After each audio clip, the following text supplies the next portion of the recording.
welcome back to another episode. This is going to be a new story and kind of building and laying out the structure of the story, creating some characters, plot elements, setting. So, kind of starting from the ground and building our way up. The inspiration for today's story has kind of been one that I think I've seen along the way in some other novels and some other narratives, but not recently and not as specifically as I'm trying to write this. So the only lead I have on our story so far is that it will be called something like a kingless tower or an unkinged tower, something like that. And the gist of this idea comes from the Ranger's Apprentice series by John Flanagan, which is one of my favorite series. And I haven't read it in a couple years, but at some point, I'm sure this seems to be the case. This is what my memory is pointing towards. There's something similar to what I'm imagining in that story. So in one of the Ranger's Apprentice novels, I believe the band of characters gets to a castle and the king is absent. There's some king or some little baron that's supposed to be in charge of the area, and while they have kind of legal authority and also authority on the ground, the actual person is missing, and the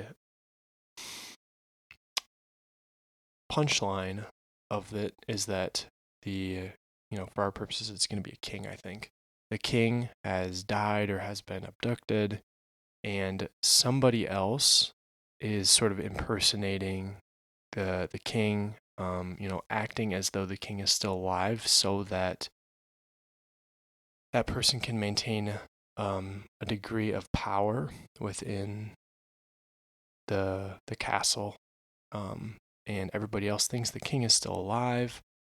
One or two or a few characters know the truth that the king has died or has been abducted, and they are acting as though the king is alive, maybe writing orders from the king that will keep them in a position of power and sort of wielding the position to their advantage. So that's kind of the kernel of the story, I'm thinking.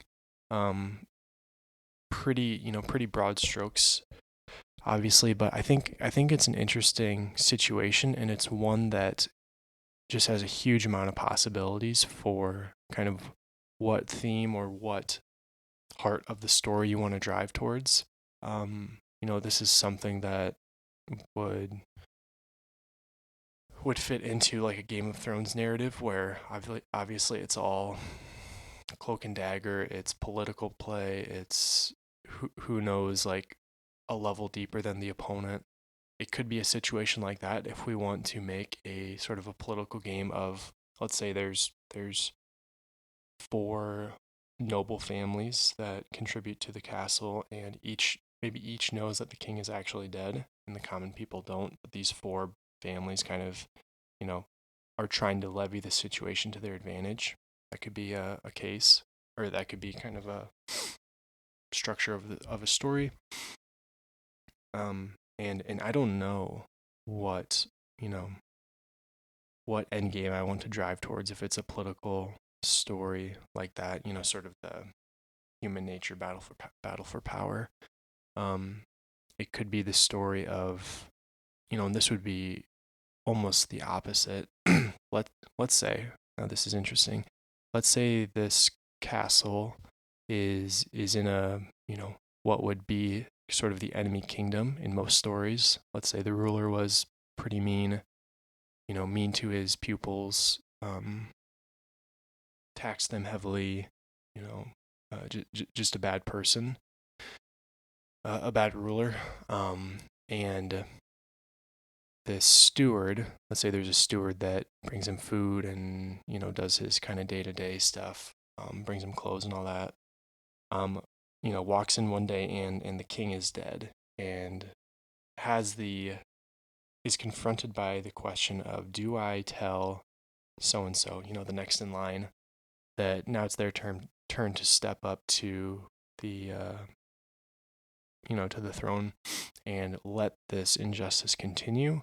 Or is there something I can do, for example, pretending the king is still alive and relaying false letters from the king to other people so that I can better the situation for the castle and maybe, let's say, the kingdom as a whole? Like, that's a really interesting dynamic for a character to be in, where right, it's the classic quote of, the ends don't justify the means, but you put your character in a situation where they are trying to find some gray within that, that idea that this character is in a terrible position, but they're good-hearted and they want to do good, and they have the ability to do good for a lot of people through, dishonest means. What do they do? How do they struggle with that?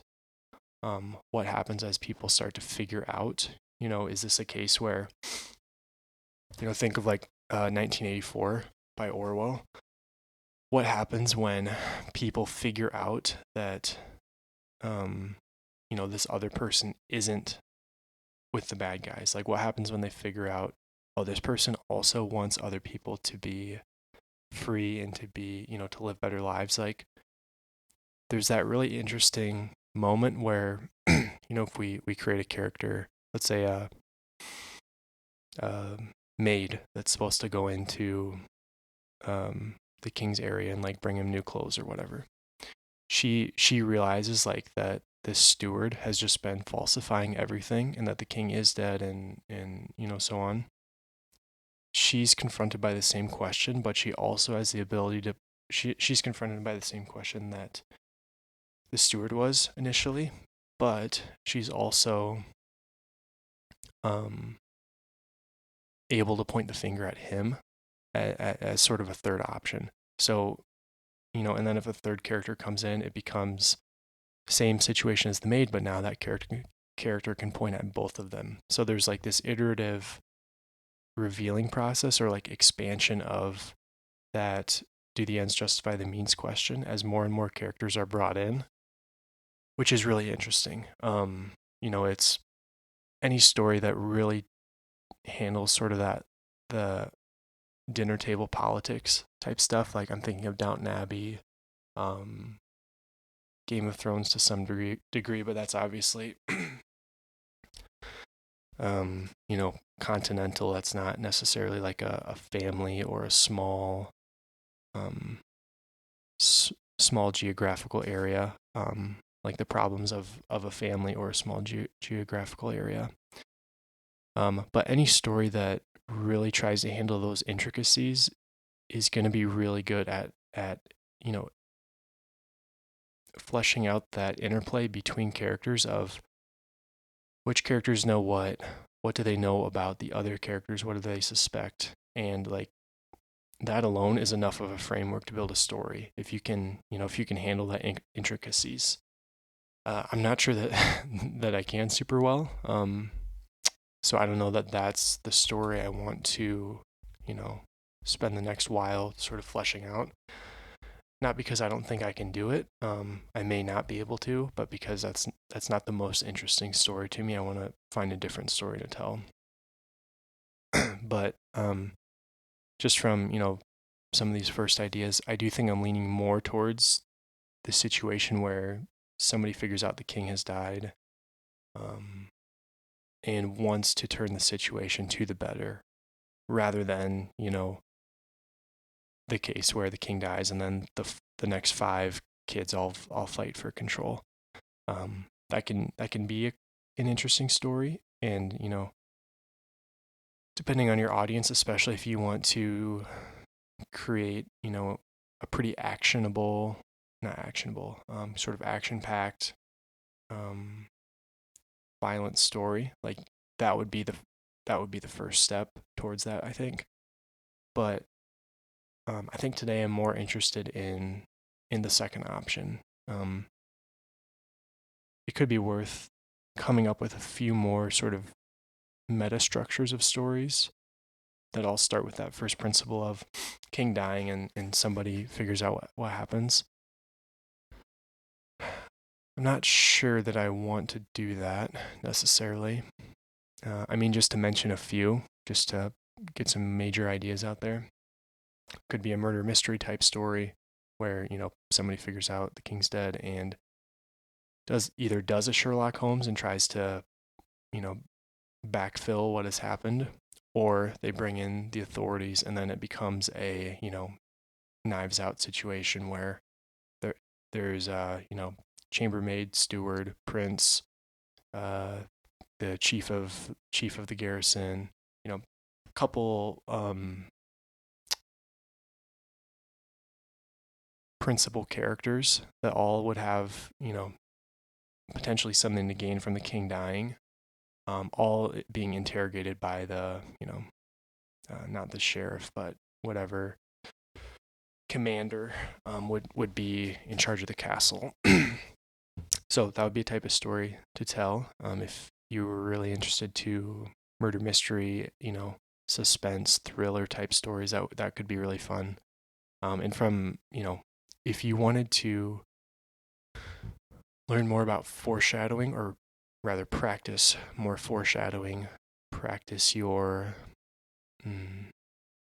really precise world building, that's a great genre to do it in, because if you're too heavy-handed with your information, you give the game away.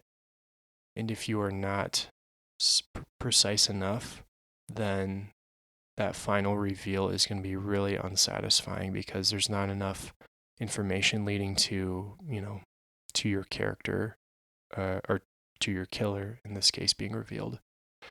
So it could be a murder mystery. What other options? We could shift the viewpoint away from a steward into something like a prince or a princess, and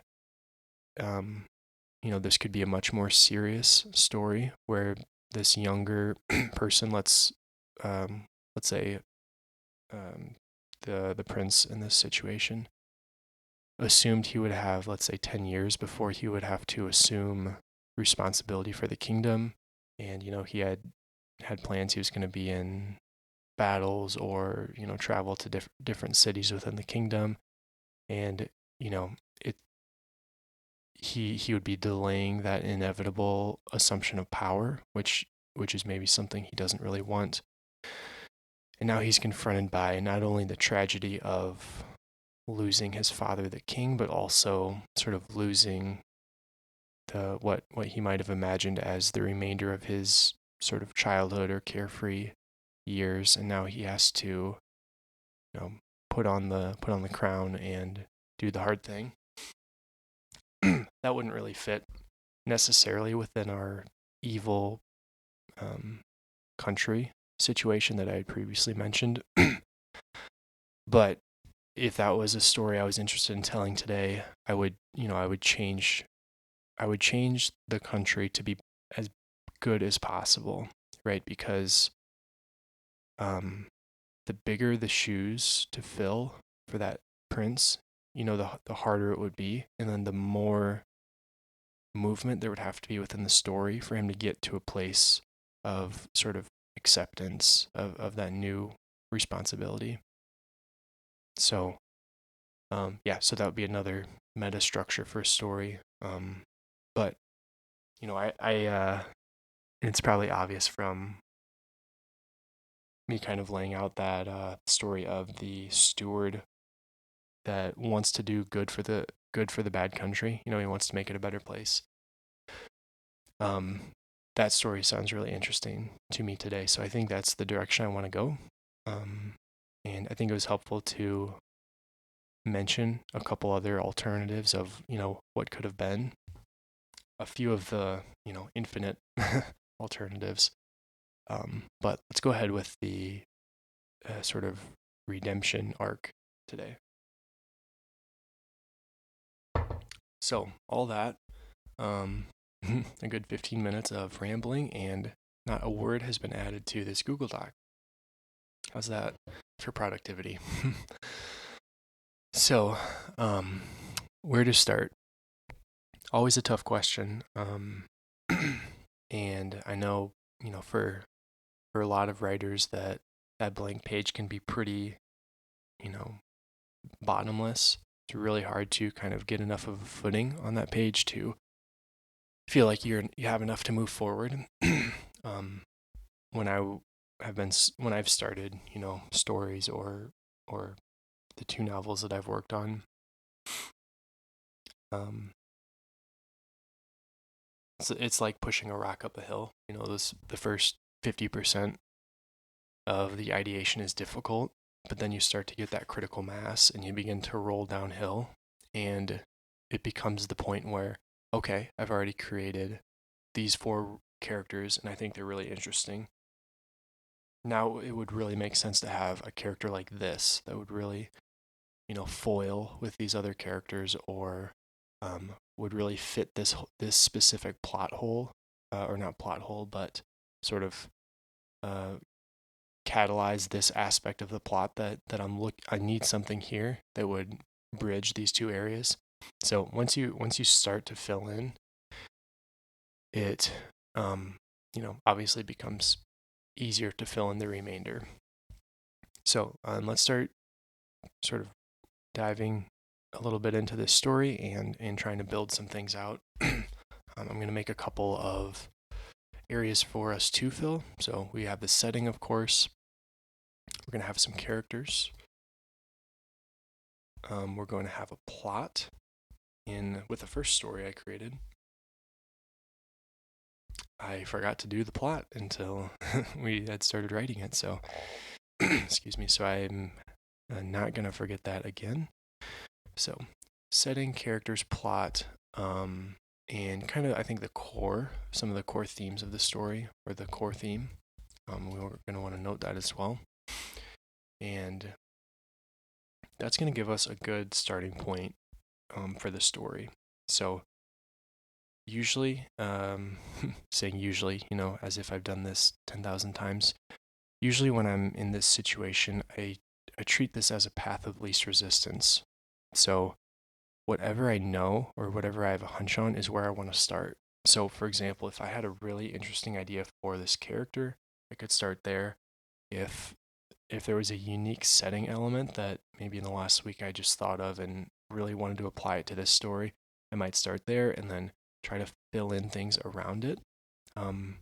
Some of this story has kind of come to us as I was talking about, the steward finding the king and wanting to rectify the country to some degree.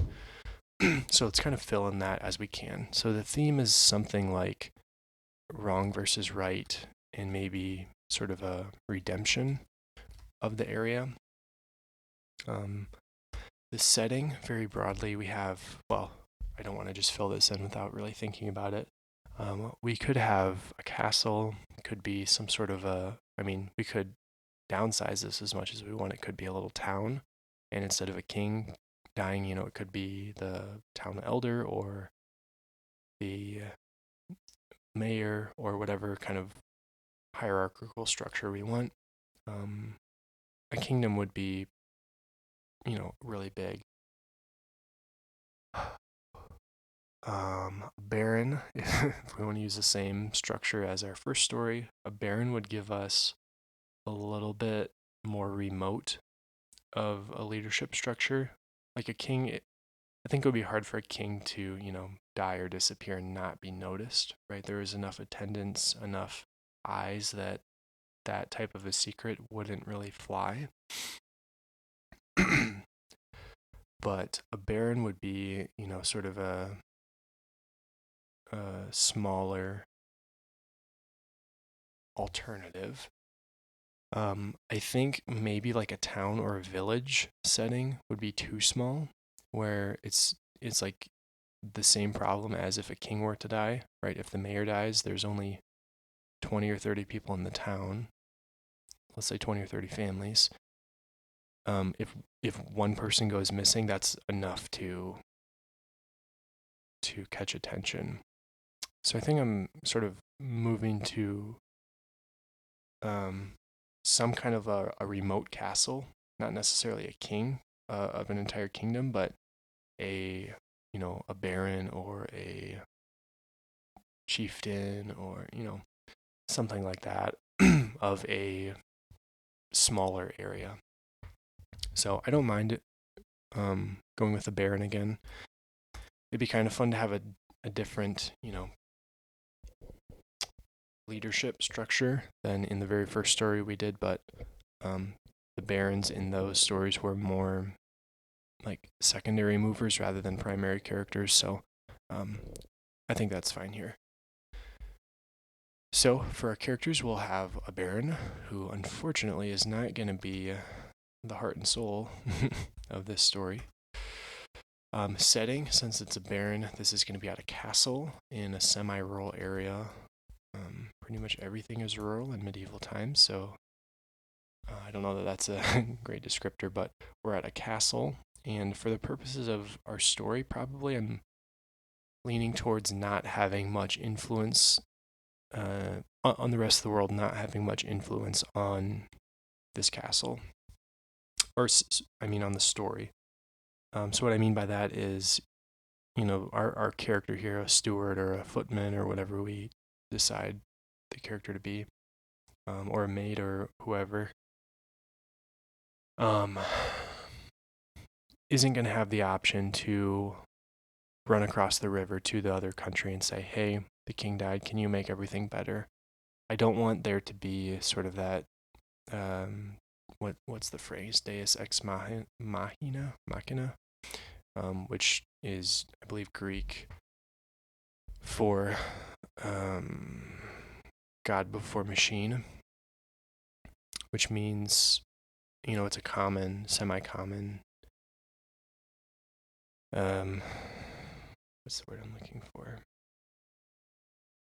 Event in a story where your characters find themselves in an unwinnable situation. Maybe it's an actual battle, or maybe it's a financial position or whatever, and they are euchred, and they don't have the ability or the options to free themselves from whatever they're in, and they're just magically kind of saved by something magnificent, like something that they didn't earn at all. It's like the hand of God coming down to save them from the situation. So this might be a bit of a stretch, but think of End of Lord of the Rings. Spoiler alert if you haven't seen or read it. But after Frodo and Sam destroy the ring, right, they're at Mordor, and the volcano begins to erupt, and they should die there. It would kind of be a fitting sacrifice, or sort of the finishing note on the story, that they work so hard to destroy something for the good of the whole world, and then their final act is to give themselves as well. But fortunately, the Eagles arrive, and the Eagles, sort of directed by Gandalf, I believe, scoop up Frodo and Sam and carry them back, and they're saved, right? Frodo and Sam did nothing themselves to call the Eagles, or to they had no idea these Eagles were coming, but just sort of out of the blue at the perfect time, the Eagles come and save them. So that's an example. There's lots of these through other stories, but you usually want to avoid them because it's very unsatisfying. Right? I'm thrilled that Frodo and Sam lived, and that they, Sam gets to get married and Frodo gets to write his book and all those sorts of things. And that's maybe not the most striking example of this, God before machine situation. But in most cases, it can feel really unsatisfying because your characters didn't earn it. And it doesn't show any character progression either, right? when they're confronted with a difficult situation, that's usually the time that either they fail or they succeed, like they fly to a new height. And when you break in a third alternative, which is that they're saved by a third party that they didn't earn or, expect in any way, that kind of leaves an empty taste.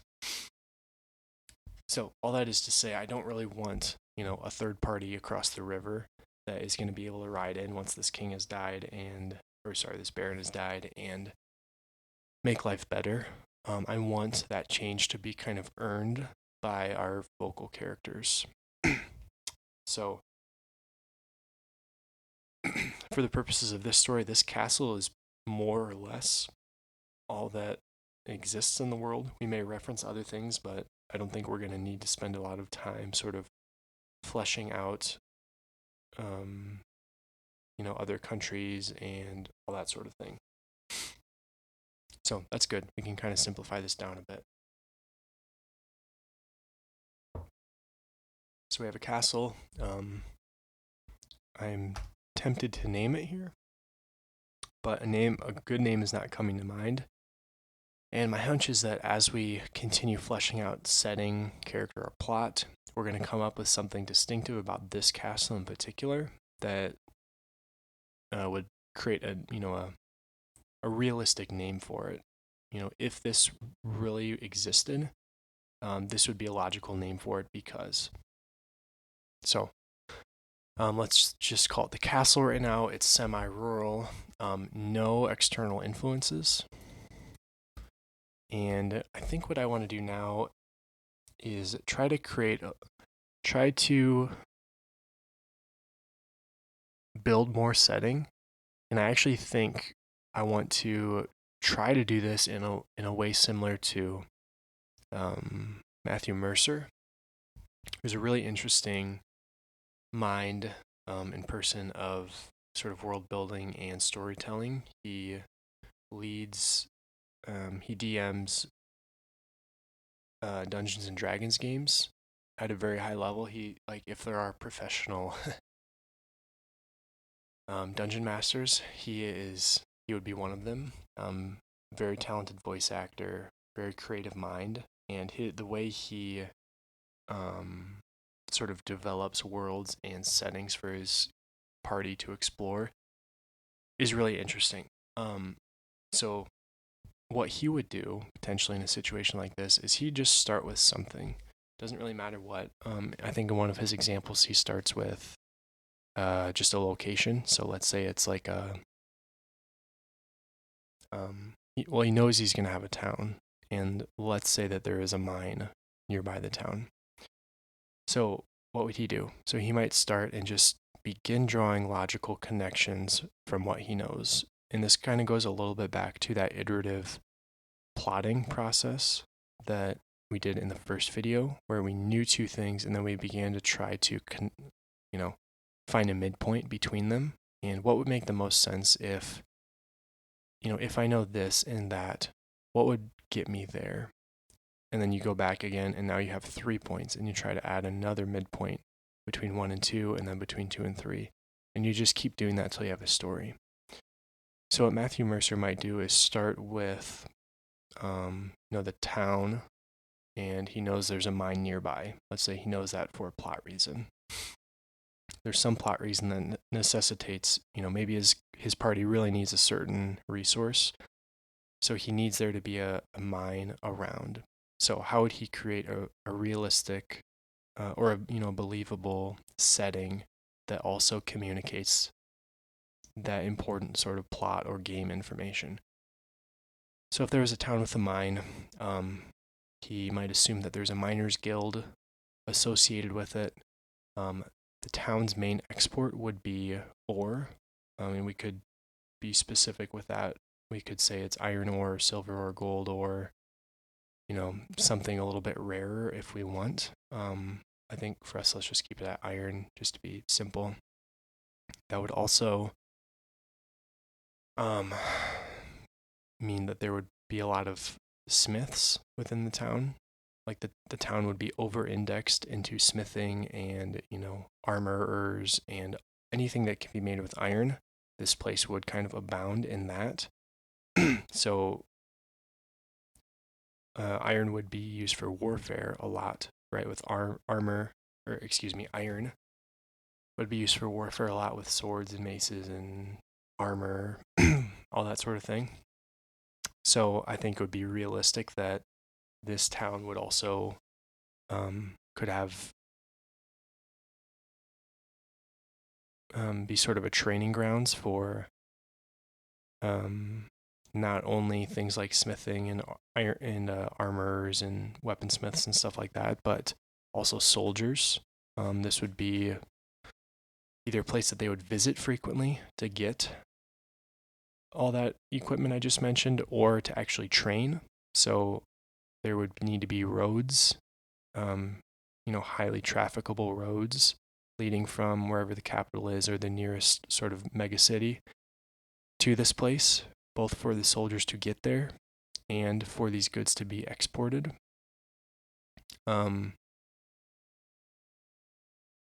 If the mine, and this is where you do an if rather than a logical step, if this mine is really profitable, then this town might not be agriculturally focused at all.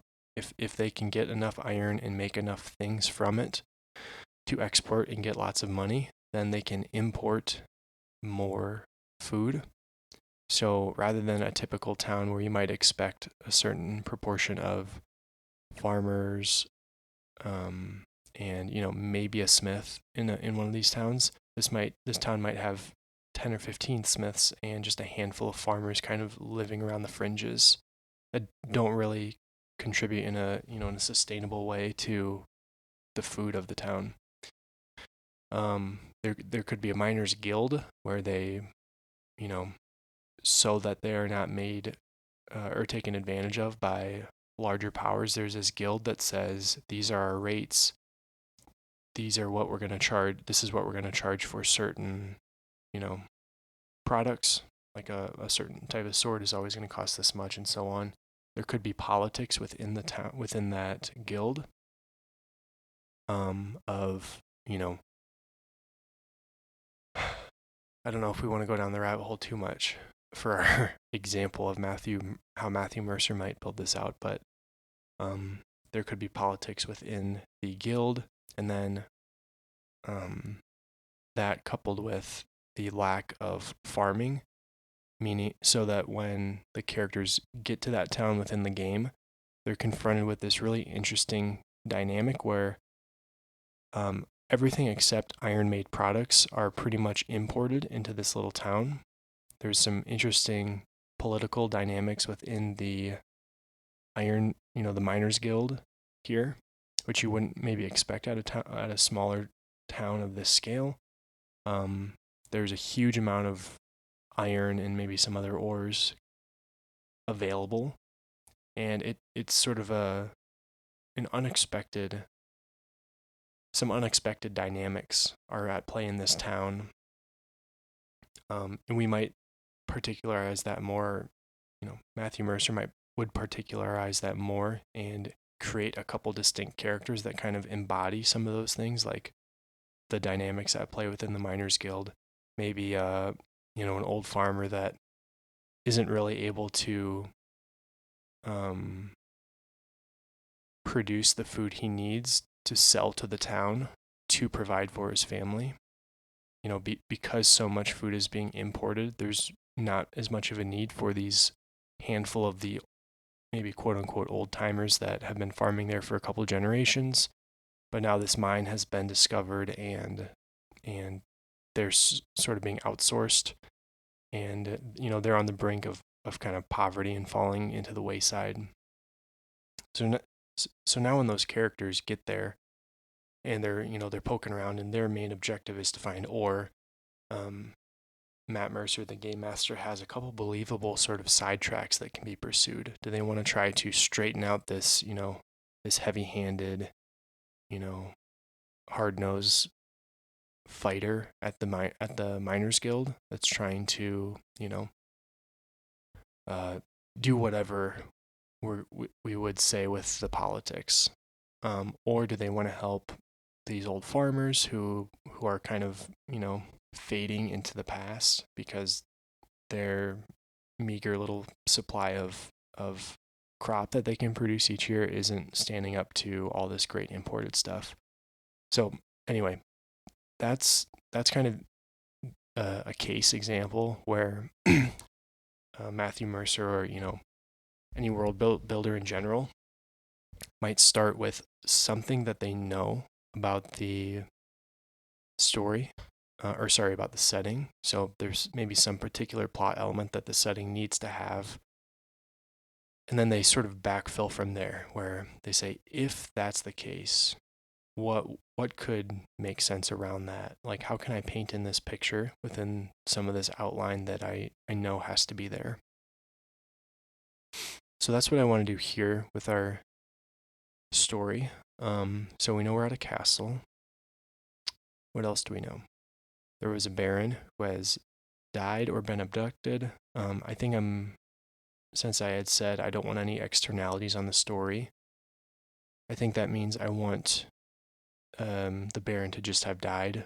We can say, peacefully in old age, whatever. I don't really want, sort of the an assassination or something like that to be a focus in the story.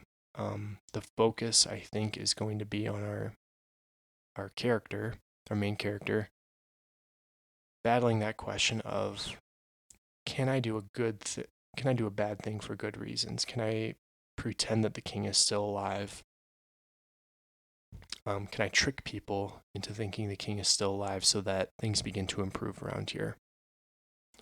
So I think that's the core of our story. And we need to build out a setting around it. I don't know what scope of story we're trying to tell here. Normally, I would say I want this to just be, a page or 2 or 3. But this idea is so big. I mean, this idea of a character battling with this question and sort of playing some of the politics of the local area, tiptoeing around with this secret, is absolutely enough to write a book about. I don't want to devote that degree of time here, but by the same note, I do think there's potential, and especially if this ideation is really interesting, that this would be one I would maybe write a little bit of a longer story about, maybe 10 or 15 pages, something like that. So I'm not going to try necessarily to constrain the ideas as they're coming. I'm not going to shortcut something just so that it'll fit a little bit nicer into a flash fiction piece. So let's try and lay out some of this and just see what scope story it sort of comes as. So we're in a castle, semi-rural, no external effects or actors at play here. Our character, I think. So this story is all about right versus wrong, but it's also about kind of power, I think. And for that reason, I think I'm certainly leaning towards a character that is not inherently powerful. So I don't want the prince to be the main character that is going to identify the king is dead and whatever. And I think choosing somebody like a a chambermaid, or what are the ladies called that would help dress like the higher born ladies?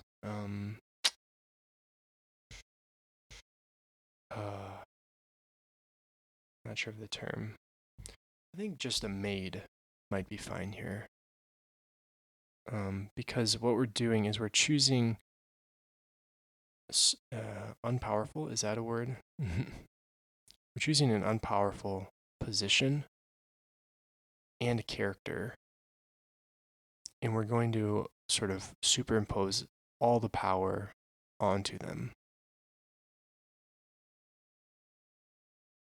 So I would like that. I would like a maid to be the main character, but this also has to be semi-realistic, right? Anytime your characters read your story, they always have to suspend disbelief.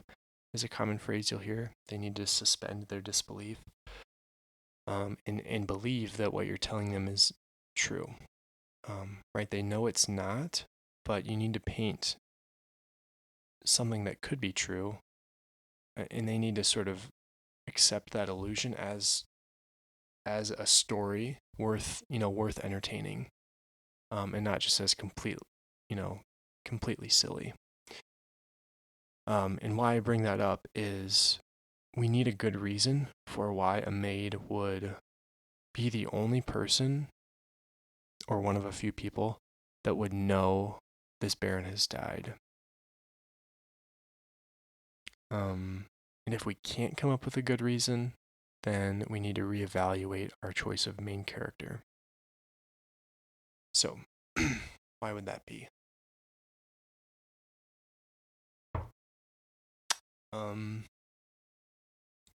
The Baron. Oh, okay. This is an idea. I try not to pick the first idea because usually better ideas come, but this is a good one. So, if this country or this barony or fief or whatever we want to call it, this little area of ownership by this baron is bad, like if this baron is domineering and manipulative of his subjects and so on, I think there's a good chance that he might be pretty sort of secretive or private, in distrustful, I think is the big one. Be distrustful of, people sort of sneaking into his his chambers, and he wouldn't want anybody close to him for his own safety, quote unquote. And maybe we could magnify that even more and say he's a little bit paranoid and doesn't want anybody to see his chambers or anything like that because he's afraid of an assassination or something. But if this leader is not liked, I think that gives us a reason for why there would be such limited people that would see him on a day-to-day basis in his sort of, private area. So is that a good enough reason? Are there any other options of why a maid would be the only person to know he has died? He could theoretically have gone on a trip, so maybe he went out on a hunting excursion for a couple of weeks, but then I'm not sure how. So in that case, people at the castle wouldn't necessarily know if he had died, but also I don't see a way where we can communicate orders and write letters and stuff from the maid's perspective to facilitate change if the Baron is, out on a hunt. So I don't know that would work. So I think for now, excuse me. For now, let's start with the Baron is very secretive, and he doesn't want anybody to see kind of his, see him outside of a public frame. So when he's in the castle, when he's in like his chambers, doesn't want anybody to see him there, wants to be protected, wants to have, we could say, guards stationed around, but not actually looking into the area, like into his room or anything. So let's give him a name, so we can be a little bit more specific.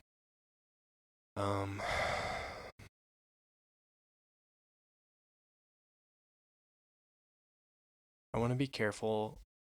Well, do I want to be careful? I was going to say, I want to be careful not to just give him a name that immediately makes him a bad guy. There's some names like, that you don't need to know anything else about the story, but are just bad. Like, Morgoth from Ranger's Apprentice. What is it in Lord of the Rings? Mordor for the location, but Morgoth, I believe, is a bad guy in Lord of the Rings. Darth Maul, things like this, where the name kind of carries all the meaning that you need it to. So anyway, I guess the short answer here is I don't want the name of this Baron to immediately be bad. So I'm going to stay away from something like that.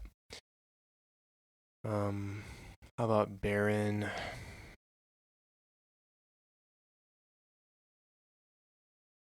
Randerson? Or, yeah, Randerson, I think is fine. Or Baron Randers. Yeah, let's go with that. Baron Randers is the name of this Baron. And as we said earlier, I'm just going to kind of add a few notes here of his sort of personality and things like that. He is domineering. He subordinates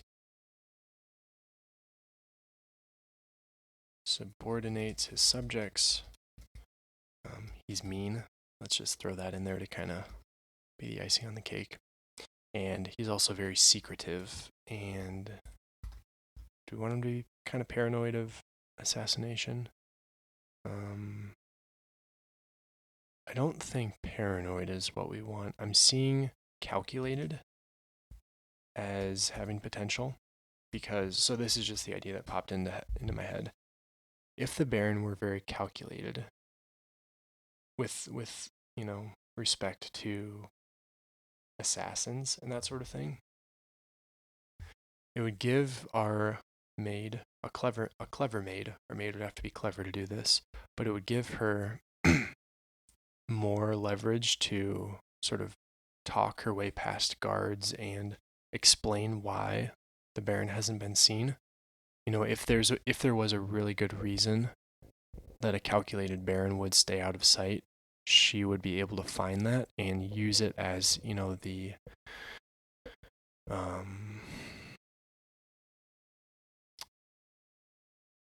use it as the rationale to sort of defend the secret. So what I think we just learned there in identifying that the Baron is calculated is that our maid has to be clever. So I'm gonna add that as one of her character traits. Do we want a name for her? I mean, yes, we do want a name for her. What should her name be? I'm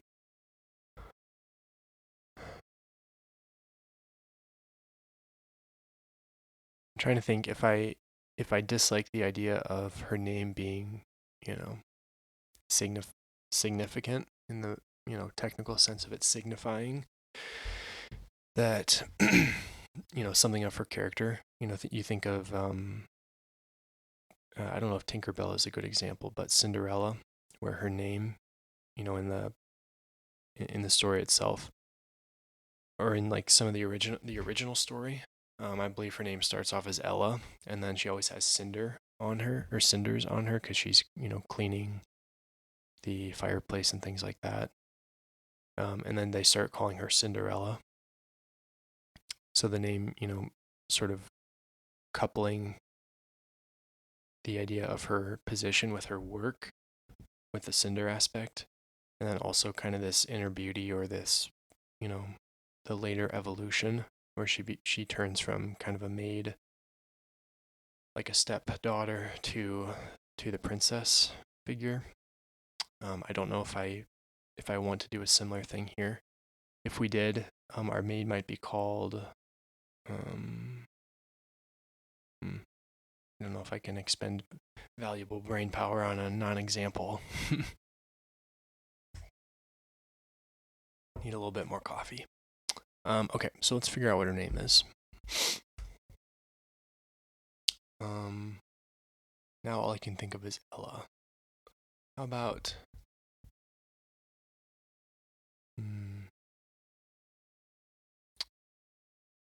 Periander?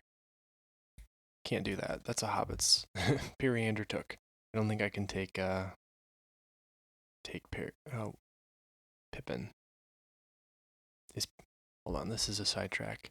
Is Pippin's real name Periander? Pippin and Merry, real name. This must be satisfied. Oh, Peregrine took. Okay, who's Periander? I feel like I just lifted that from somebody. Periander is a tyrant. Okay, better not do that then. Fair enough. Okay. So, let's find a different name for her. It's tempting to just grab something that would be ordinary to us, but I also want to try to find something that's a little distinct, right? You think of some sort of iconic characters, and they usually have equally, impressive names. Now, sometimes that gets flipped on its head, and the author will choose, an absolutely ordinary name and make it something. So for that, that would be like Harry Potter or James Bond or Michael Scott. Those are all, very ordinary names. Actually, like Ian Fleming, the author of James Bond, intentionally picked James Bond as the most ordinary name he could to sort of make the characters seem like an everyday type person, as in like anybody could be James Bond. I think that was one of the motivators I've heard, and why that was the name of, what's now a classic character. So that being said, we could pick an ordinary name for this character. That actually might make more sense because this is a maid. This isn't like some highborn lady that whose mother might really strike out there and try to like find something super super clever and nuanced and pretty that would match like a highborn lady. I'm guessing a maid's mother wouldn't have that much education, and so the name would also have to be sort of relatively ordinary, or there's less of a chance, it would be some like a unique new name. So we could sort of distill that idea down to a simple name like Rose or Daisy or Clara or I think Clara would be good. Clara, Rose. Yeah, let's just stick with that here, I think. So our maid's name is Clara. And she's going to be very clever. Clever Clara. There we go. It might have been a subconscious connection. I don't know if we know more about her right now, so let's leave that where it is. Okay, what should we continue with next? We have our Baron Randers, and our maid's name is Clara. I want to go down to plot for a minute and try to lay out some ground there. So this is a bit of a Hail Mary, but I had an idea as we were talking about the Baron and kind of long picture plot situation. So this would be, like I said earlier, with the iterative plotting, where, okay, we know we're starting with probably a scene where Clara goes in and recognizes that the Baron has died. That seems like a logical starting place. We could go a little bit earlier if we wanted, but I mean that, that scene has to happen. And since the heart of this story is sort of that right versus wrong question, and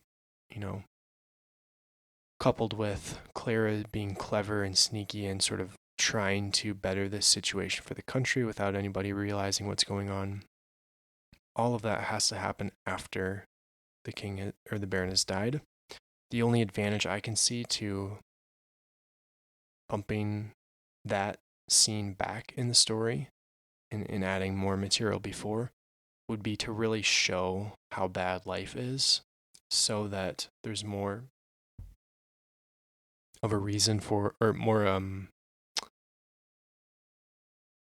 your reader understands more of why Clara is trying to improve the situation if they know how bad it really is.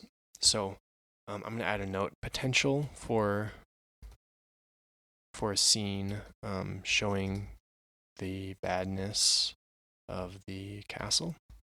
And then certainly what we want, and this was the plot point, is scene where Clara discovers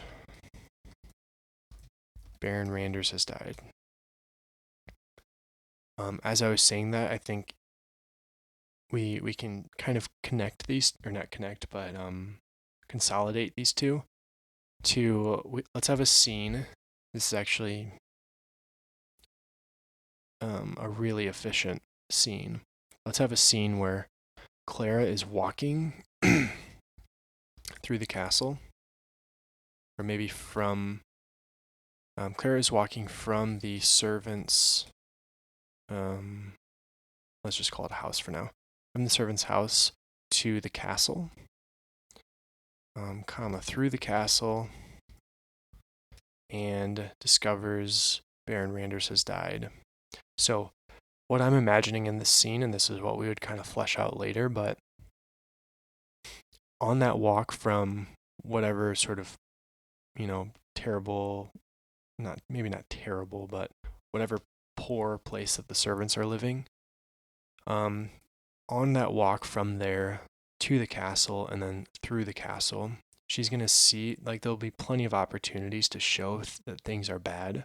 Maybe soldiers mistreating people, showing poor quality of life for people, whatever. There's going to be tons of opportunities where we can point to whatever we want and show that things are bad. That also gives us, that's a really convenient way to kind of lay out the geography of the story, where we're going to have opportunity, all we want, enough opportunity to describe that the story is taking place within sort of a castle, nearby township area. We can lay out some specifics, if there are a couple key critical touch points geographically, if there's like an inn that is going to be pertinent later in the story, we can specifically mention that with its, and describe where it is in relation to the castle, things like that.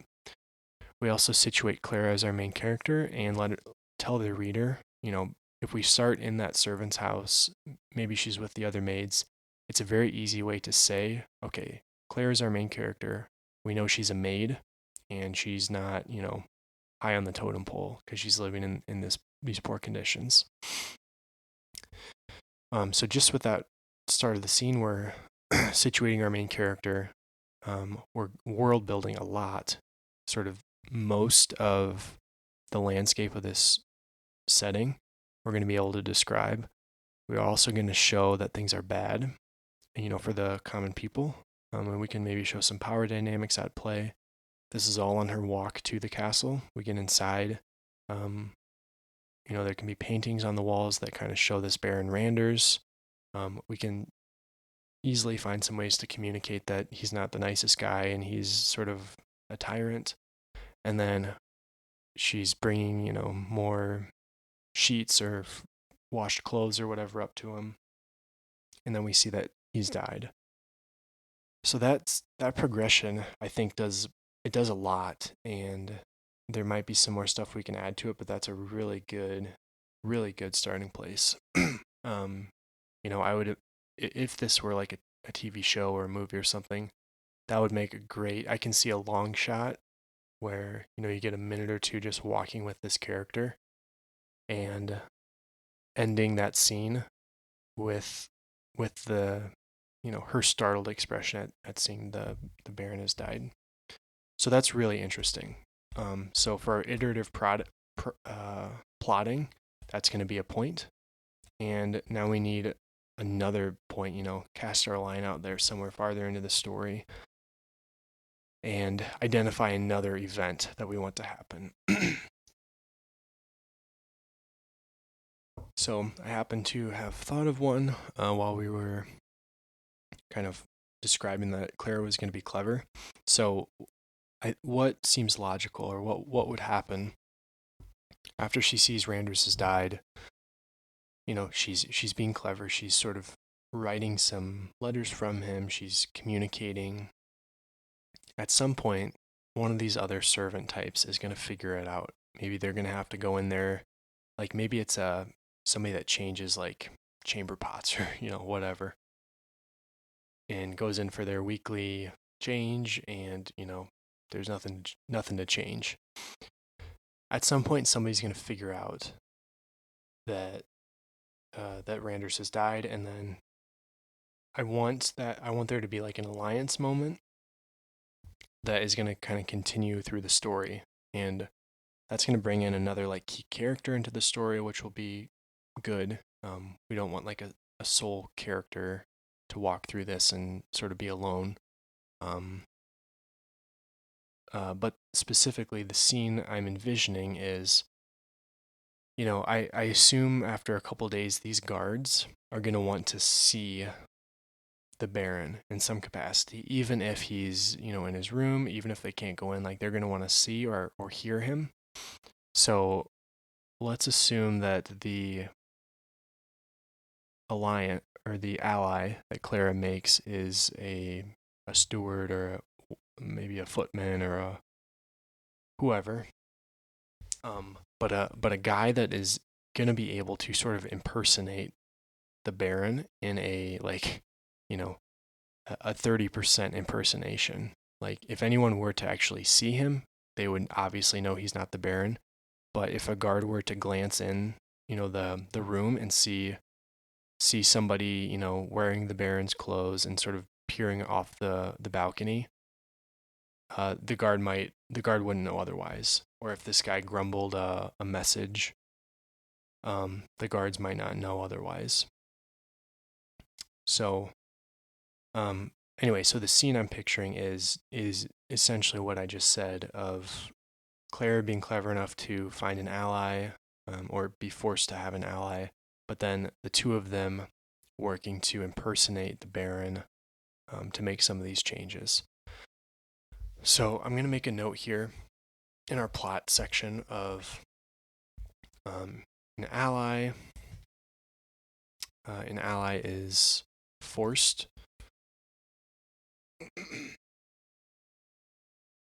who can impersonate the Baron.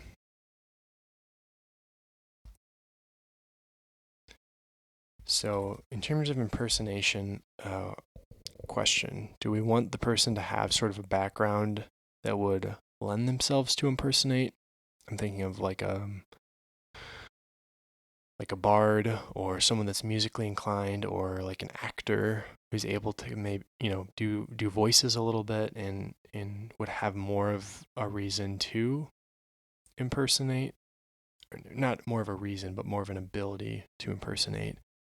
I actually don't like that as much as getting another really honest, really like good-hearted character that is not equipped to do the job, but has the right intention, or has like, wants things to get better for the common person, just like Clara, and is willing to risk themselves, and knows that they're not really capable probably of fooling people, but is still willing to try and risk themselves in the process.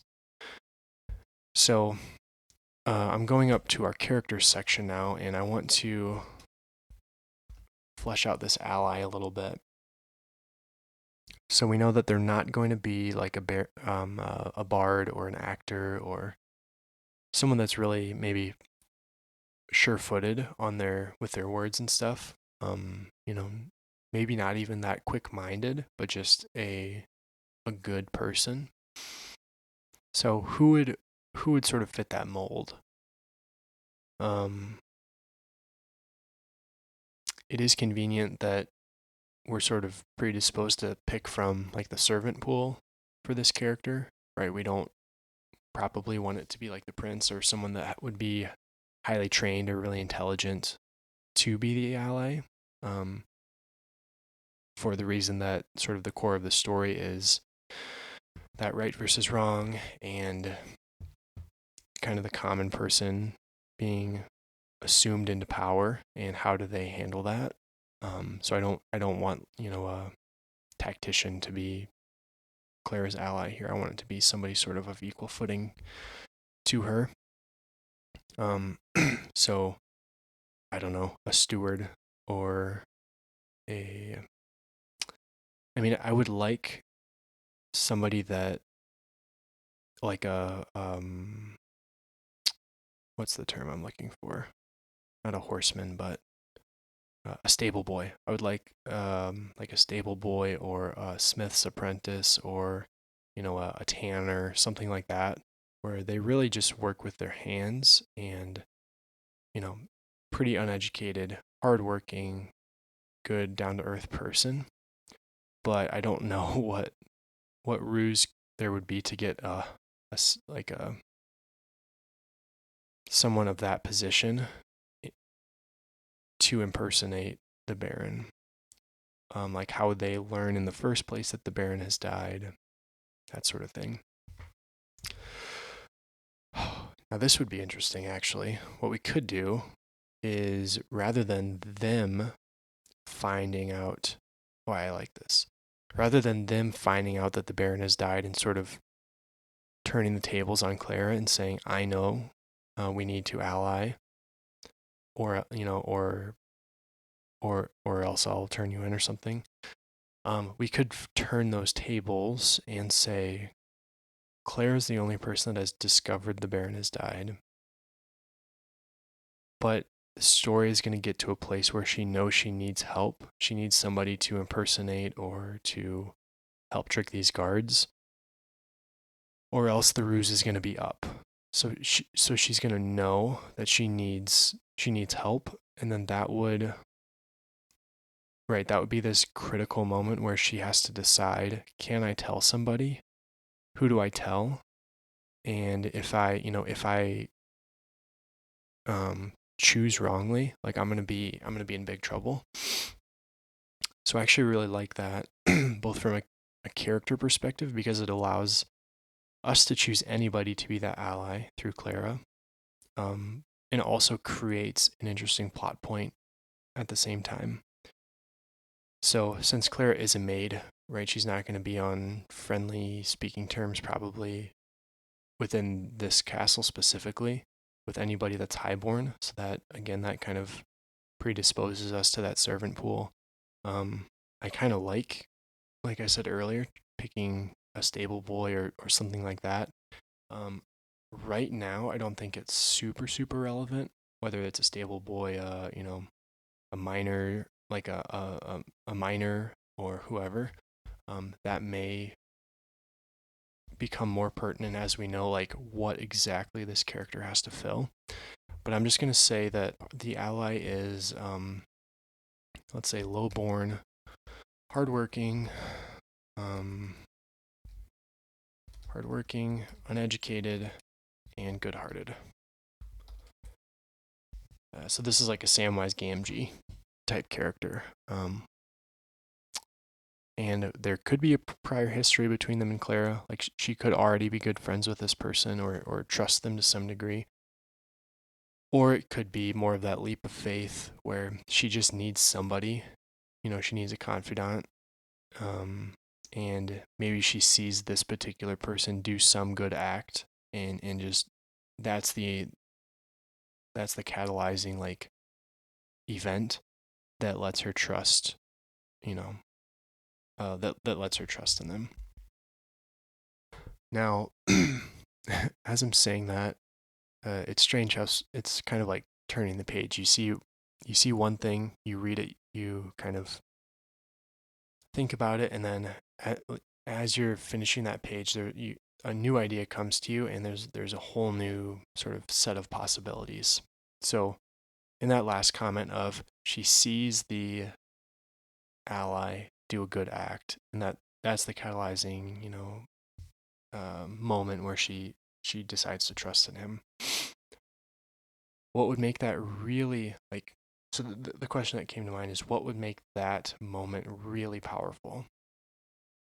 And an answer that comes to mind is if she doesn't hardly ever see any good acts like that, which would mean that not only is this Baron really mean-hearted, really sort of maybe cruel or dominant of his subjects, but the soldiers that he's kind of in charge of, and just this castle in general, we could just make this kind of a pretty mean place. Not just from the Baron, but sort of that mentality has permeated everywhere, and turn this into, try to magnify more of, this place is really bad, and we have two good people here, and they're going to try to do everything they can to make this better. And the meaner the base place is, like, the more danger there is for them in trying to change the status quo. The more sort of enemies or the more stakes there are at play, and the more clever they need to be to make it work. Because it's not only that they need to be more clever, because not only do sort of the public, like, how do I phrase this? Not only does the public need to believe that the Baron is not dead, the public needs to believe that the Baron is still alive, but the public is sort of aligned with the bad.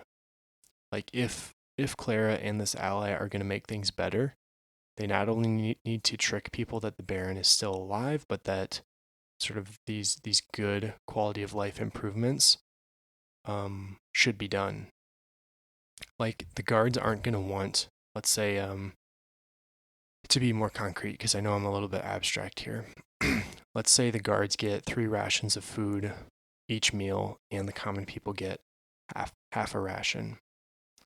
So if Clara is going to try to reorient the food structure to be more even to everybody, those guards are not going to want to give up their extra food, right? They're used to eating 3 rations. They believe they have a right to eat more than the common people.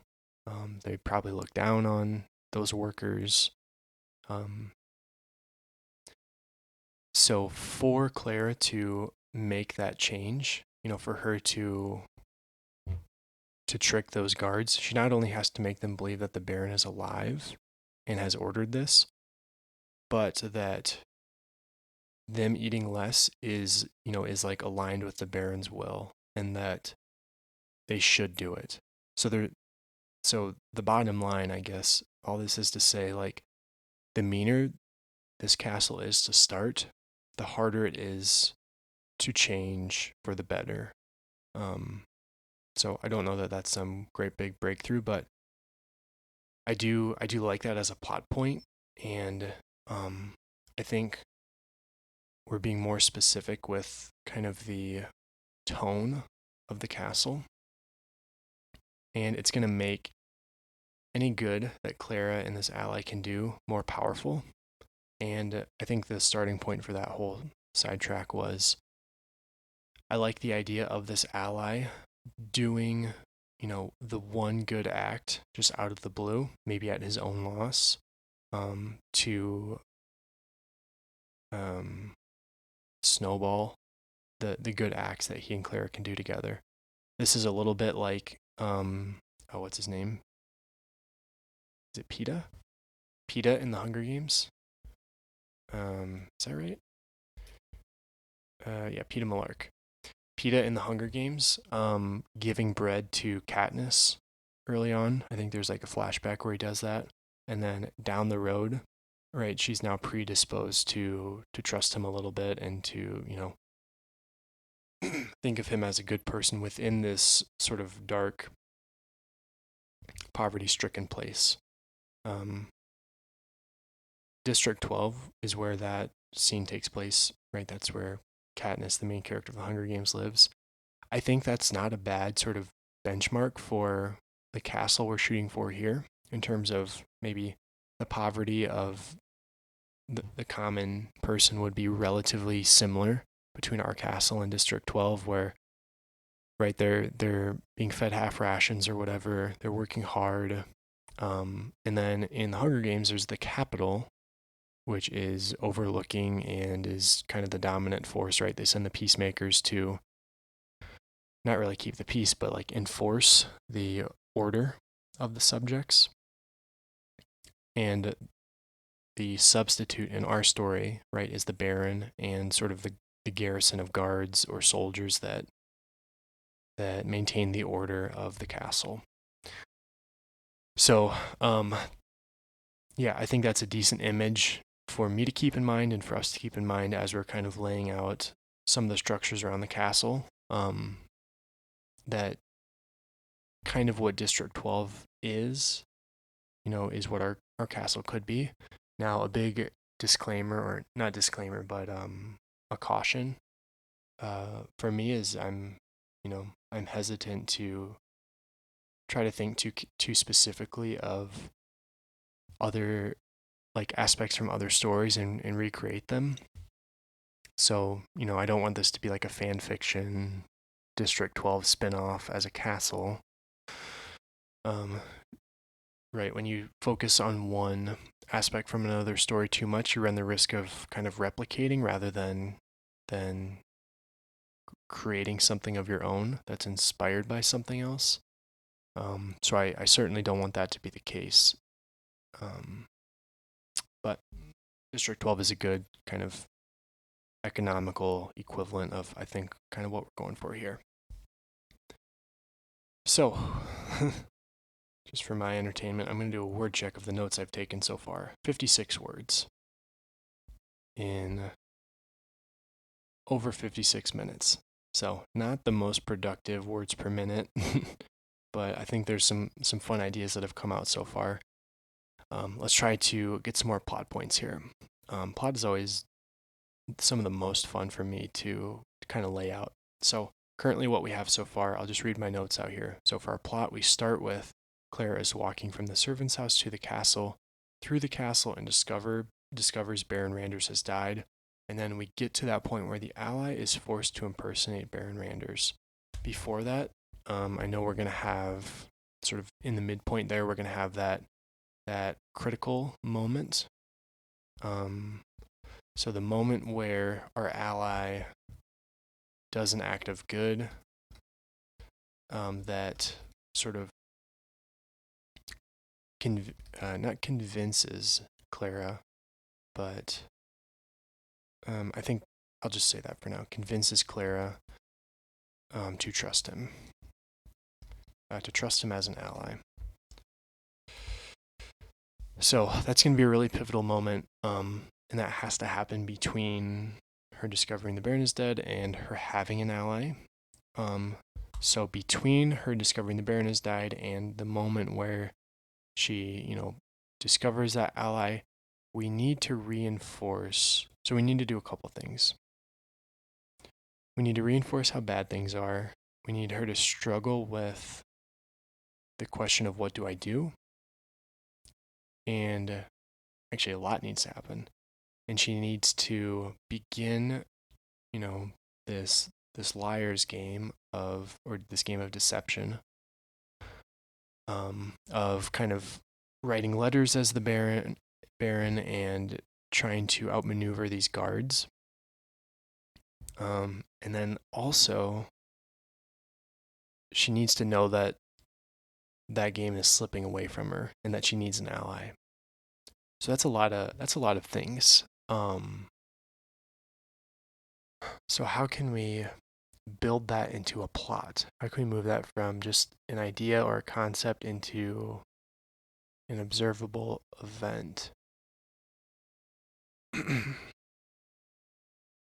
So for starters, at some point in there, she's going to be writing letters, stamping envelopes, probably reading. I'll just say notes from around the castle.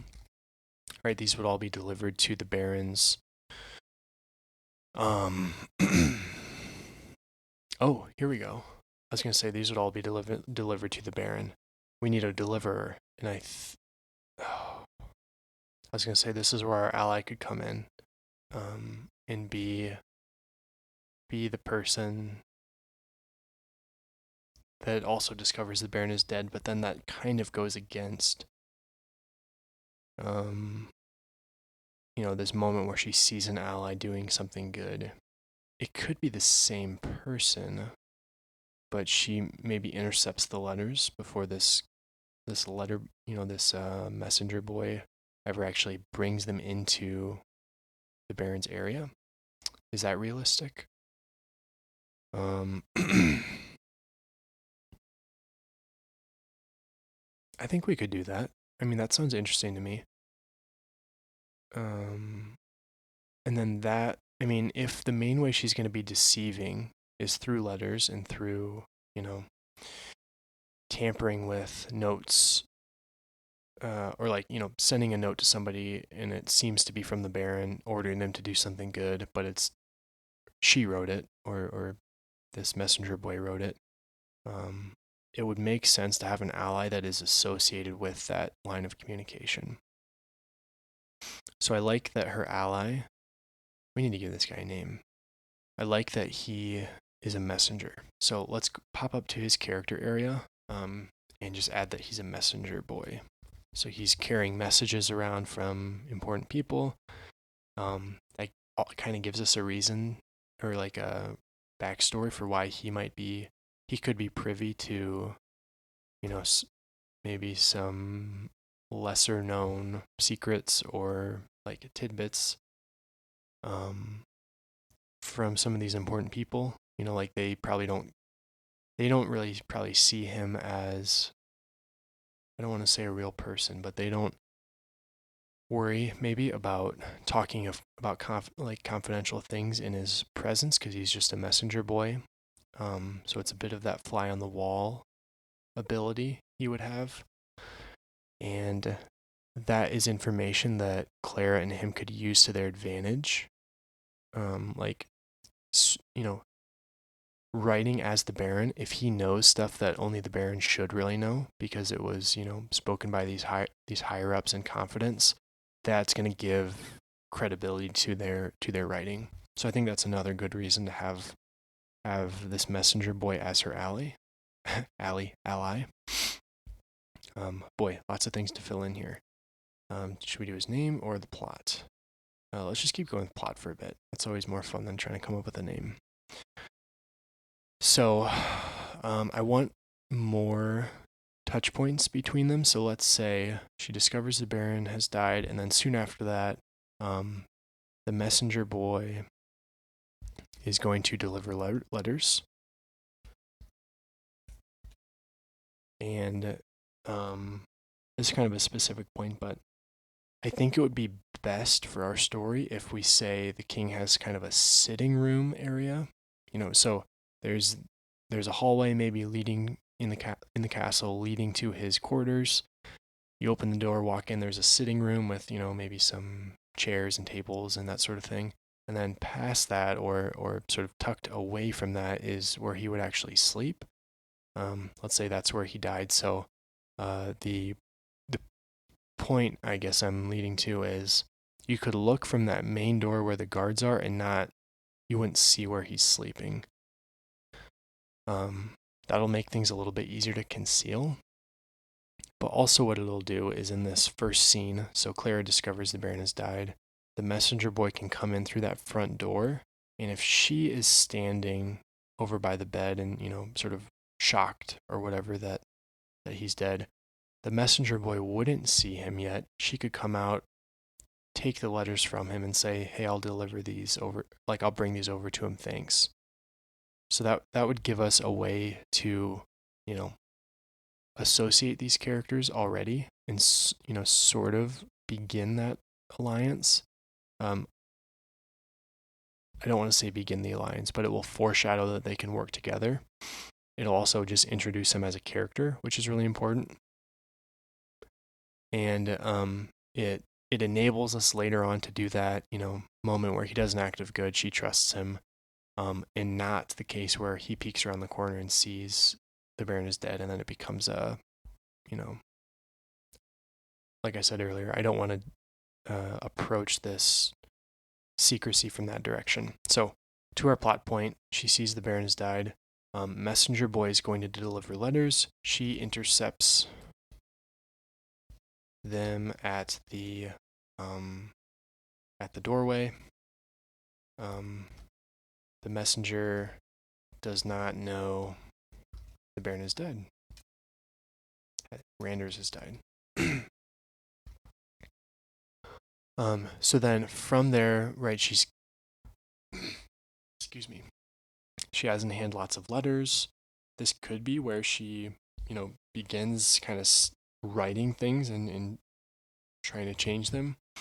I don't think so. If this were flash fiction, I would say let's do that and let her jump immediately from getting letters to, writing them as if she were the Baron and kind of, trying to do good by bad. But I think this story deserves to be like to have more room than a little flash fiction. And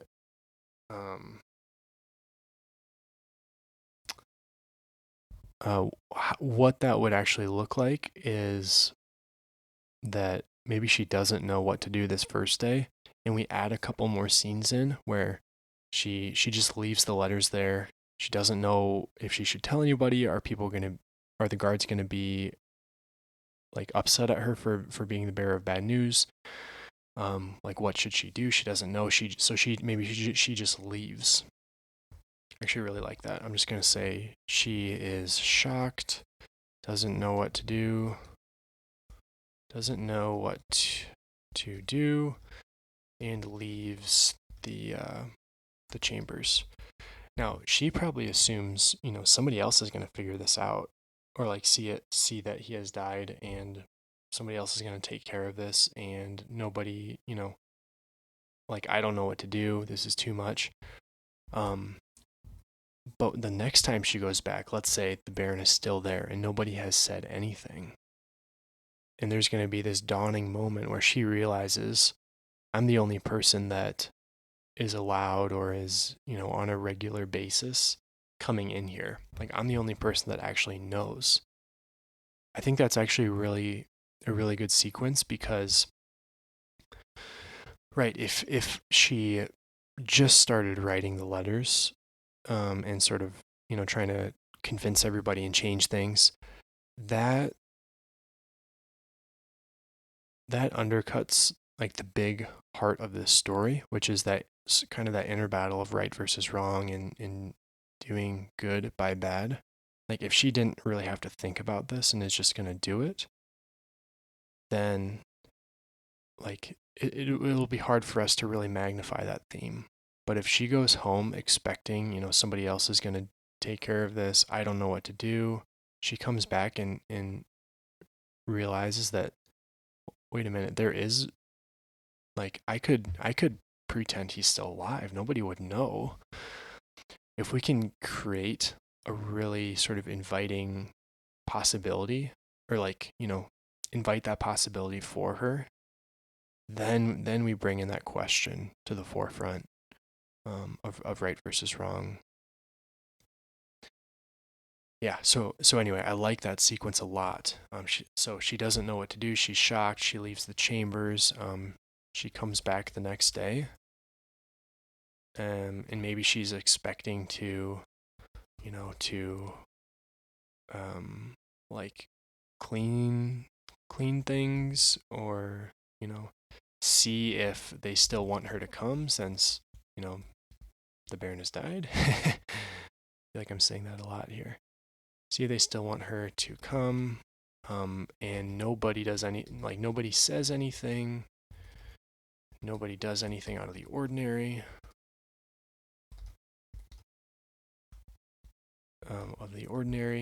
And she realizes nobody knows what has happened.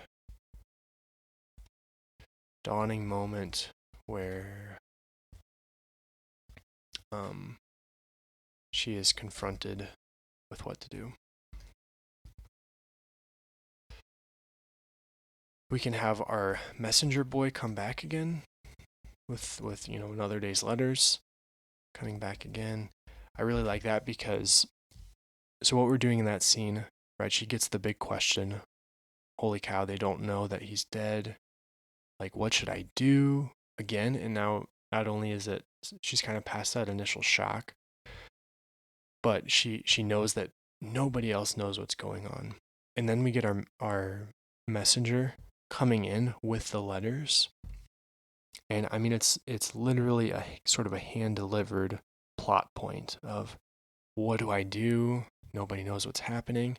Hey, here's the letters that need to be, like, these things need to be signed in order for, so like to ground this again, maybe a letter comes in and it's from the head of the guards and it says, hey,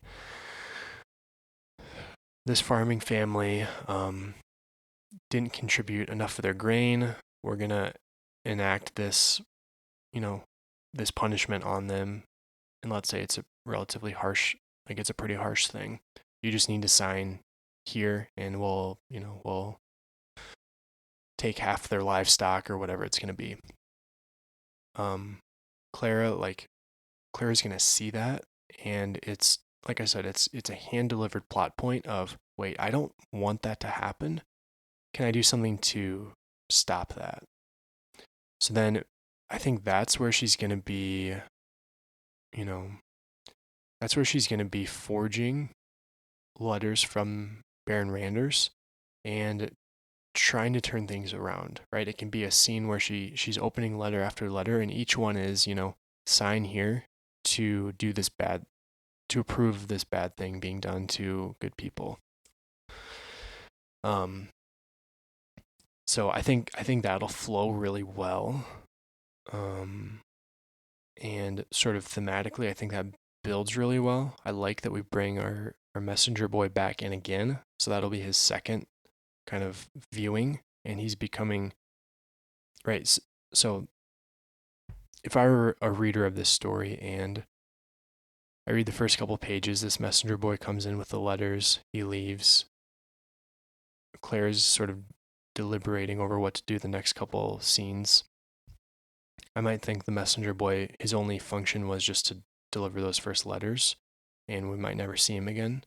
He comes back a second time here, and all of a sudden I'm thinking, like, this is a character worth remembering, probably, because I've seen him twice.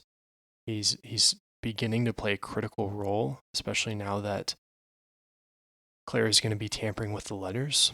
And then when we see that act of good later on from him, not only is the event itself powerful because it's a light in the dark, but we feel allied to his character more because we've already seen him twice, and we know, maybe we can kind of humanize him a little bit in those first two appearances, but we know he's not the bad guard in this story. Like he's the more of the victim and less of the the victimizer.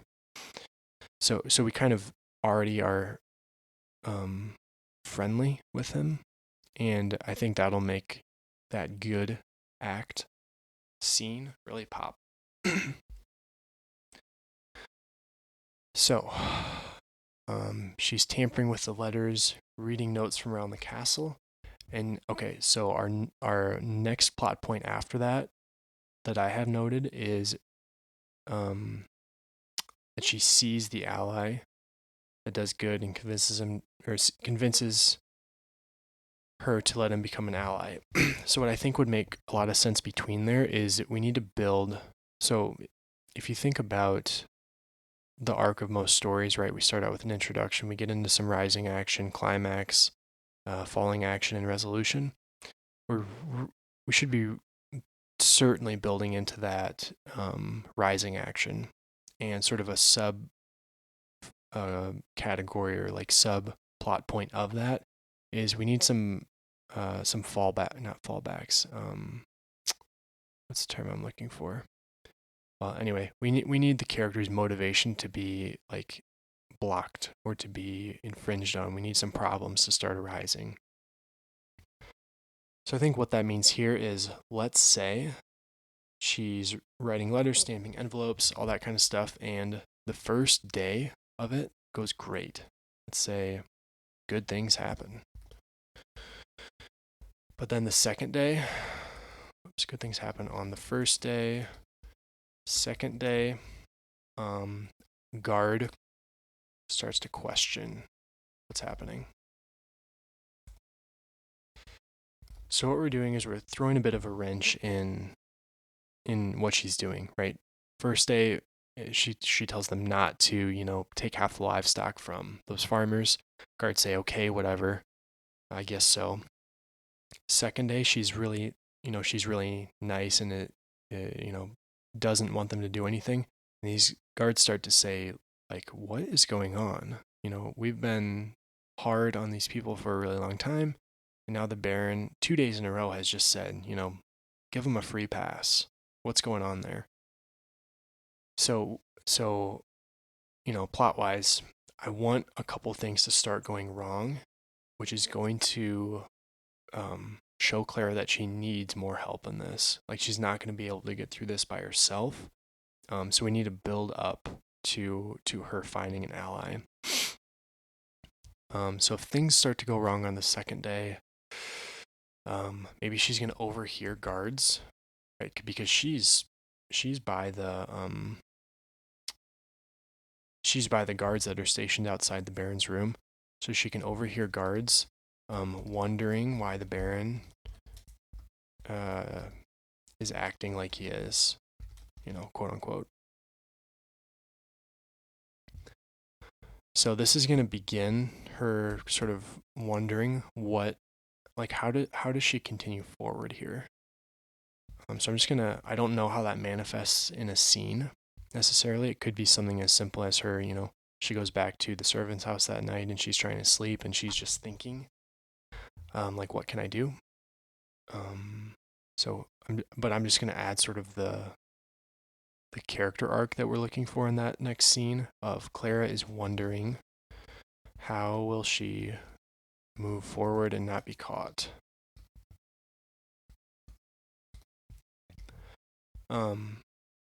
So I think that kind of bridges nicely to her finding an ally. It might be nice to add another scene in between her wondering how she's going to kind of progress forward and then where she sees that good act. But I think we can just kind of do it back to back. So maybe on her walk in the next day. So I'm gonna add to the next bullet point that on her walk to the castle, she sees the messenger boy do a good act that convinces Clara to trust him as an ally. So I think it's high time we give this guy a name. So, okay. So, what kind of a name should we give him? A couple good rules of thumb. Right, and rules of thumb are there to be broken, obviously, but we want to avoid starting this new character's name with the same letter as any other character. So our main ones so far are Baron Randers. Excuse me, Baron Randers and Clara. So we want to avoid both of those. I think when we're talking about Baron Randers, we'll also be including the Baron title a lot, so I don't want to start his name with a B, an R, or a C. T would be a nice letter to start with. Let's see. This guy's a messenger, so are there any easy names that his parents might have named him? It's not going to be something out of left field, probably, or like, super, super wild.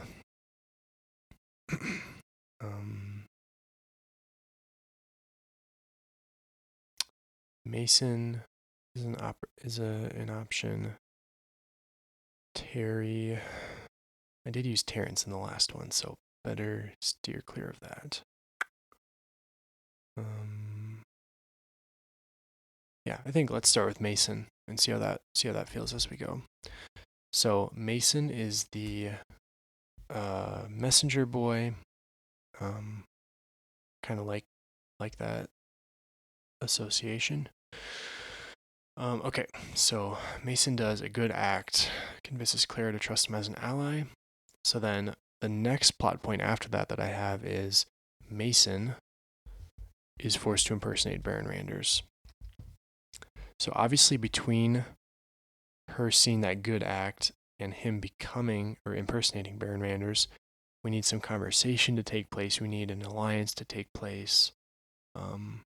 So I don't think that conversation would happen immediately after she sees him doing something good. So let's say she gets to the castle,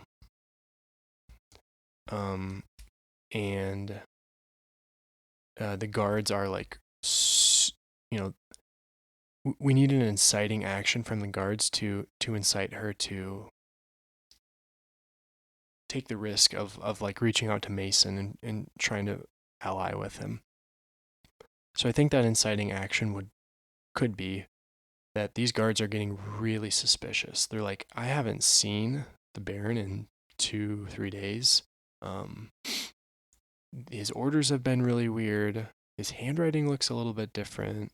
Or, I hear his handwriting is weird. I have half a mind to just go in there and see what's going on.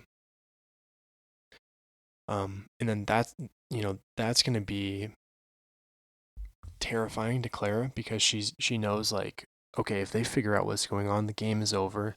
They're going to know probably, since I mean, do we want to assume the Baron is still in there, or has she already gotten rid of him? Maybe she can do that with Mason later, but she's going to be like the main culprit in this because if the Baron has been dead for a couple days and she hasn't said anything, why is that? This isn't going to pan out well for her if the guards figure out what's happened. So that inciting action, Clara gets to the castle and the guards are super suspicious. How about that? Suspicious. Haven't seen the Baron in a couple days. And here his handwriting is off. So then on the way home, I think this is where Clara, or like after she leaves or whatever, this is where she's gonna hunt down Mason. She finds Mason and allies with him. Now we'd want to break that down further and kind of, where is she going to find him? How is she going to try to ally with him? But I think for now that's enough. And then from there we could kind of bridge to Mason impersonating the Baron, and on that next day, maybe that one of that guard, maybe there's like a lead guard, and he's like, okay, if I don't see the Baron by so let's bounce back a plot point to when Claire gets to the castle and the guards are really suspicious. Maybe she hears kind of the lead guard say, if I don't see the Baron in another day, I'm just gonna go in there and just take a look at, like, see him or like call to him, try to get his attention, whatever. So then on the next day, Claire would know like Mason needs to be impersonating the Baron in order for this ruse to continue. So then that would bridge pretty nicely to our next plot point of Mason impersonating the Baron. So we could bridge directly to it, like I was saying. So I want to be careful here. Since this idea could certainly warrant, a whole novel, like I said, but easily a kind of a short 10 to 15 page story, I don't want to automatically jump to the most efficient, connection between plot points. I want to think about, is there any value added to the story by letting these two, Mason and Clara, kind of dwell on the situation for another day or two before Mason has to sort of become hands-on and get in there. I think I like that. Okay, so let's just call this day 3, just to keep our timeline. So day 3 is when Clara hears the guards are getting suspicious. Let's actually take out the part of kind of the lead guard saying, if I don't see the Baron within a day, I'm just going to go in and see him. So the lead guard has not said that yet, but they are suspicious of what's happening. So that's day 3. On the way home, she finds Mason and allies with him. So let's say Mason is sympathetic, like he believes her, he kind of wants to help, but he's afraid. He's afraid and doesn't really want to help. Now, what I'd like to see on day 4, so the next day, Clara goes in, and this is when things are gonna continue ramping up with the guards, and with maybe some weird things are happening around the castle. Like there's some rumors spreading, maybe, or since good things have been happening, since she's been changing the letters and the orders, things are changing. But what I want is this kind of unspoken understanding between Mason and Clara that, he's going to bring these letters in. As he's doing that, he's going to hear some guards, being very suspicious, and he's giving these letters to Clara, and knows that he has the ability to help her and to potentially make things better. But he would also be what's the word? Complicit in the in this illegal activity or in this lie. So Mason also, if we kind of string this out over a couple of days, Mason also has the ability to have to choose to help and to put himself in risk. And we get to build a little bit more tension as Clara has to continue as if Mason is going to help, but if he doesn't, she's going to be in big trouble. And I think that scene would be really cool, where we can feel the pressure mounting from the guards, and just from kind of the castle in general. Mason is there as the potential solution, but he doesn't want to join Clara, and they both know it, and yeah, I think that's a great scene. So just add a couple notes here. Mason brings letters the next day. Guards are very, very suspicious. Mention they're going to check on the Baron the next day.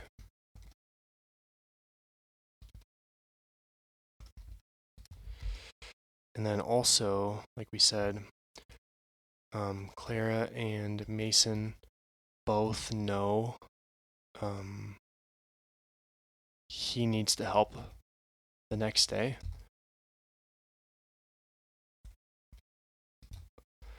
Or she's in trouble.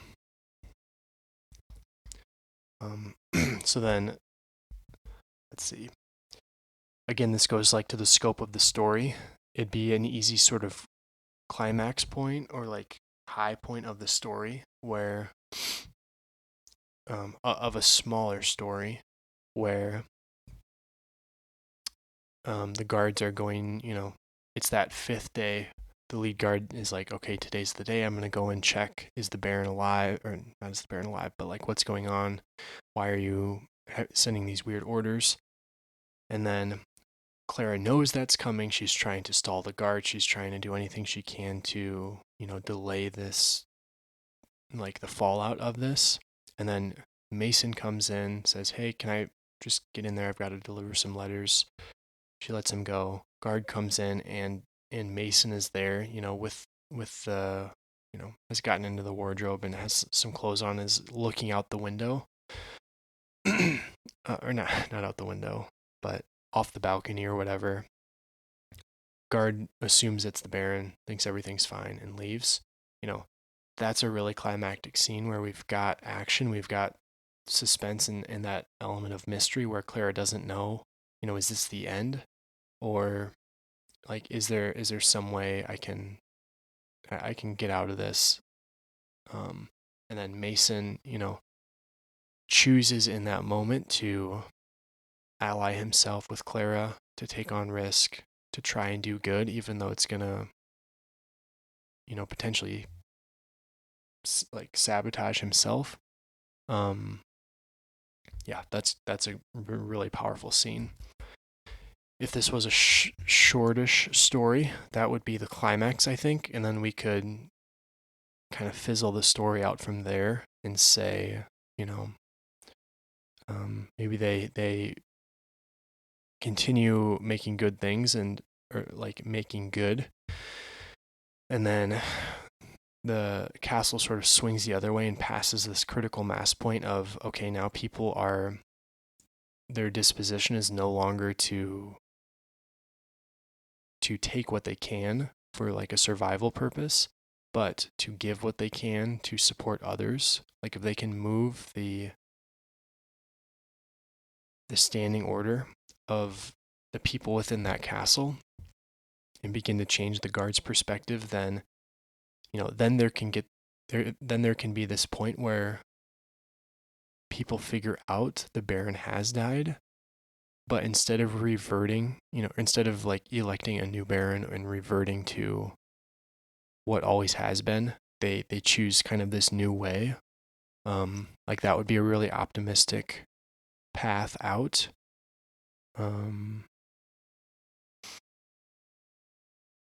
I don't know how well that scope can fit within a shortish story, actually. I mean, that's a lot of material. I think that's a really interesting story. Very interesting. I do like that. I'm kind of battling some of these ideas here because, I mean, I don't necessarily want to sit down and write a 15 or 20 page story, even if it is really interesting, and not in real time. I mean, that's the main thing is if we constrain the story to 2-3 pages, that's something, I can write as an episode over the course of a couple hours probably. But 10 to 20 pages would be a different, just a different structure. But I do really like this story. So what I think I'll do, I think that's going to be a good kind of plot for us here. We've got a really good build up and sort of lead up to that scene of Mason finally impersonating Baron Randers. There's a lot more to flesh out in terms of how they continue that, and they begin to move that critical mass, of the castle towards good. But I think rather than writing this, out as an episode, excuse me, what I'm leaning towards is writing this off, off the microphone, and then coming back to the however many pages this pans out, and just sort of reading through it and explaining how our plot points transferred, why I wrote what I did. I think that's going to be more value packed, rather than that iterative process through 10 or 20 pages. That's a lot of legwork for somebody to listen through. So I think this is good. I do want to build out some more plot points later on, but I think I'm going to come back to that a little bit later. in another episode and kind of hash out that second half of the story. So we built up a lot of the plot, not necessarily an absolute ton of the setting, and just our main three characters really, but I really like the plot. And in the next episode, I want to come back and fill in that second half of the story from, Mason allying with Clara to how are they going to continue this? How are they going to hold that illusion in place? And how are they going to sort of convert the town to do good, or to kind of, like I said earlier, rather than taking and trying to hold on to things for their own survival, how can they inspire everybody to give and to, be kinder and be better for the people around them, so that when that veil is lifted and people realize what has happened, that the Baron is gone, there's really nobody that's, usurping over, or not usurping, but sort of holding power over them, that they can choose a new way. So I think that's a really interesting question. I think that's a great story to tell, and I'm looking forward to panning out the second half of it in the next episode. So thanks for listening. I hope you learned something and you enjoyed kind of this interesting story that we've been unfolding, and I look forward to the next episode with you. Thank you.